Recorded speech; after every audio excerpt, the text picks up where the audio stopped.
Assalamualaikum dan selamat pagi cikgu ucapkan kepada murid-murid tahun 2 Bumi.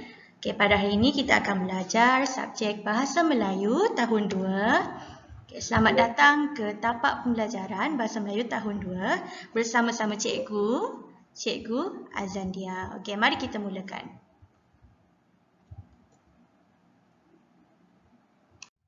Baiklah murid-murid, seperti yang kita dah belajar semalam, kita telah belajar iaitu dalam tema 4 kebudayaan kita telah belajar untuk membaca maklumat berdasarkan gambar dan peta yang terdapat di dalam skrin tersebut. Okey.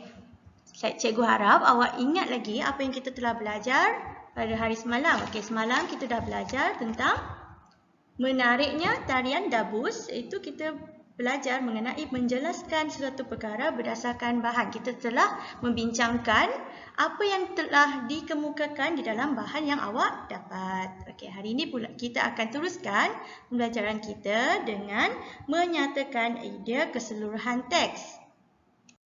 Okey, murid-murid boleh lihat pada unit 10, uniknya budaya kita, pada muka surat 65 dalam buku teks jilid 1. Cikgu nak awak tengok dan buka buku teks sekarang ataupun boleh tengok sahaja di paparan skrin. Murid-murid, cikgu akan buat sedikit ulang kaji mengenai idea utama dan idea sampingan seperti yang kita telah belajar pada waktu sebelum cuti raya lepas. Okey, kita tengok apakah itu idea utama. Okey, idea utama merupakan idea yang menerangkan keseluruhan perenggan. Okey, idea yang menerangkan keseluruhan perenggan. Okey, idea utama merupakan ayat pertama pada setiap perenggan yang menceritakan keseluruhan perenggan. Okey, idea utama kita kena ingat idea yang menerangkan keseluruhan perenggan. Yang kedua, kita kena ingat idea utama merupakan ayat pertama. Idea utama ialah ayat pertama dalam setiap perenggan. Okey, kita teruskan untuk idea sampingan. Okey, idea sampingan pula merupakan idea yang ditulis untuk menyokong idea utama. Okey, untuk menyokong idea utama. Okey, kebiasaannya idea sampingan berada pada ayat kedua ataupun seterusnya. Okey, selepas idea utama, okey, awak tengok di sini. Idea utama, ayat pertama dalam idea keseluruhan dalam idea ialah idea utama. Okey, ayat pertama ialah idea utama. Manakala ayat kedua atau seterusnya adalah idea sampingan. Okey, faham tak di sini? Idea utama ialah ayat pertama setiap perenggan, manakala idea sampingan merupakan ayat kedua ataupun yang seterusnya dalam perenggan tersebut. Okey, sini. Kita tengok titik yang ketiga. Setiap idea utama hendaklah diikuti dengan idea sampingan. Okey, idea utama kawan baiknya adalah idea sampingan. Okey, ingat, setiap idea utama kena ada idea sampingan. Okey. Apa yang terjadi sekiranya cikgu tambah antara idea utama dan idea sampingan? Okey, di antara idea utama dan idea sampingan kita boleh hasilkan idea keseluruhan teks. Okey, kita dapat hasilkan kita akan dapat idea keseluruhan teks. Okey, sebelum cikgu teruskan, kita tengok balik pada muka surat 65. Kita tengok pada gambar dan teks tersebut, petikan dialog tersebut. Okey, yang kita lihat adalah, okey, tengok gambar tersebut. Okey, gambar ini adalah gambar apa? Nasi apa? Adakah ini nasi lemak? Adakah ini nasi goreng? Okey, ini adalah nasi ambeng. Nasi ambeng. N-A-N-A S-I-C, nasi. A-M-B-E-N-G, beng. Ambeng. Nasi ambeng. Okey, sila sebut bersama-sama cikgu.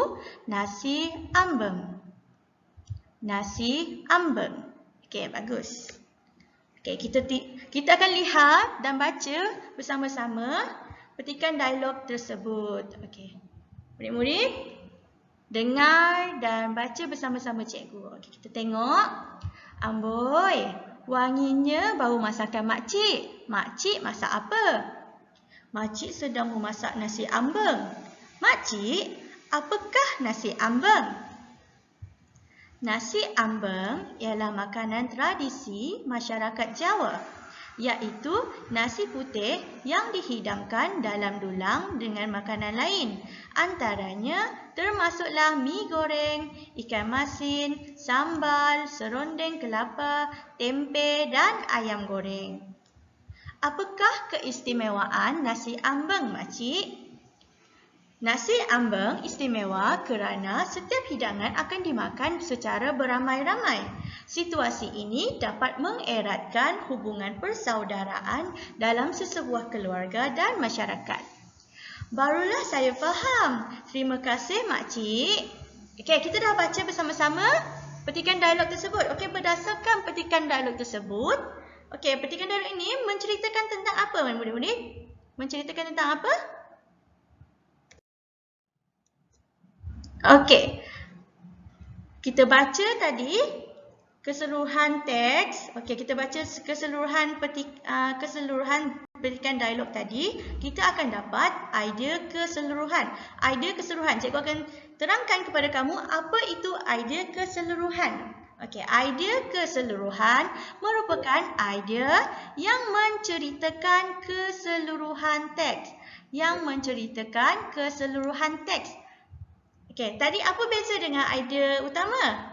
Okey, idea utama, idea yang menceritakan keseluruhan perenggan. Okey, manakala idea keseluruhan menceritakan tentang keseluruhan teks. Okey, dalam banyak perenggan, contohnya ada 4 perenggan. Setiap perenggan itu dikira sebagai idea keseluruhan. Kita baca semua perenggan tersebut dan akan timbullah idea keseluruhan. Okey, idea keseluruhan juga dapat diperoleh daripada petikan dan dialog. Okey, seperti contoh yang cikgu telah baca sebelum tadi. Okey, idea keseluruhan hanya akan diperoleh sekiranya setelah kita membaca keseluruhan teks. Okey, keseluruhan teks. Kita kena baca teks sehingga habis. Baca teks sehingga habis, maka kita akan dapat idea keseluruhan. Okey, apakah fungsi idea keseluruhan? Apakah tujuan idea keseluruhan ini ada? Okey, fungsi idea keseluruhan adalah bertujuan untuk mengetahui kandungan petikan tersebut. Kita nak tahu apa yang ada di dalam petikan tersebut. Okey, faham tak?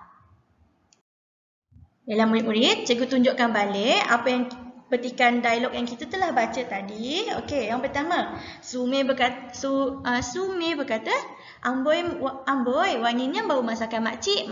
Makcik masak apa? Okey, Ibu Hana jawab, makcik sedang memasak nasi ambeng. Makcik, apakah nasi ambeng? Nasi ambeng ialah makanan tradisi masyarakat Jawa. Okey, makanan tradisi masyarakat Jawa ialah idea apa? Ini adalah idea utama tadi. Ini adalah idea utama. Okey. Iaitu nasi putih yang dihidangkan dalam dulang dengan makanan lain. Dihidangkan dalam dulang dengan makanan lain. Okey. Ini adalah idea yang kedua. Okey. Termasuklah mi goreng, ikan masin, sambal, serundeng kelapa, tempe dan ayam goreng. Apakah keistimewaan nasi ambeng, makcik? Nasi ambeng istimewa kerana setiap hidangan akan dimakan secara beramai-ramai. Situasi ini dapat mengeratkan hubungan persaudaraan. Okey, dalam petikan ini adalah idea utamanya. Idea keseluruhannya. Okey, kita akan kumpul idea dari petikan pertama. Makanan tradisi masyarakat Jawa. Yang kedua, idea yang kedua ialah dihidangkan dalam dulang dengan makanan lain. Okey, awak tahu tak apa maksud dulang?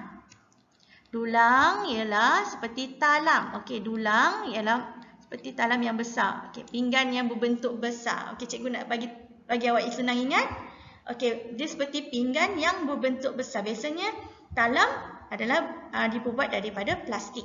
Okey. Yang ketiga, idea yang ketiga ialah mengeratkan hubungan persaudaraan. Okey, daripada 1, 2 dan 3 idea ini tadi. Okey, apakah tajuk yang sesuai berdasarkan petikan ini? Kita nak tahu apa tajuk yang sesuai untuk diberikan bagi petikan ini. Apa tajuk yang sesuai? Okey. Di dalam keseluruhan teks ini tadi, kita menceritakan tentang nasi ambeng. Okey, kita cerita tentang nasi ambeng. Okey. Oleh itu kita boleh tulis tajuknya ialah isinya ialah keistimewaan nasi ambeng. Yang kedua, keunikan nasi ambeng. Okey. Kita tengok balik soalan, apakah tajuk yang sesuai berdasarkan petikan ini? Okey, apa tajuk yang sesuai murid-murid? Sudah tentu. Okey, awak tengok di sini. Okey, petikan nombor 1 menyebut tentang nasi ambeng dan nombor 2 tadi juga menyebut tentang nasi ambeng. Jadi jawapannya ialah tajuk yang sesuai berdasarkan petikan ini ialah nasi ambeng. Okey. Awak tengok balik dekat petikan tadi di bahagian tajuk awak sila tuliskan tajuk bagi petikan teks ini ialah nasi ambeng. Okey murid-murid, sekarang sebagai latihan, cikgu nak awak buat buku aktiviti Bahasa Melayu pada muka surat 72 dan 73. Seterusnya, sila jawab soalan yang terdapat di dalam Google Form. Jawapan yang anda berikan akan dikira sebagai markah. Kesimpulannya, pada hari ini kita telah belajar untuk menyatakan idea keseluruhan teks. Semoga murid-murid dapat faham dengan sesi PDPR kita pada hari ini. Sekian dahulu daripada cikgu, sehingga kita berjumpa lagi. Bye. Assalamualaikum.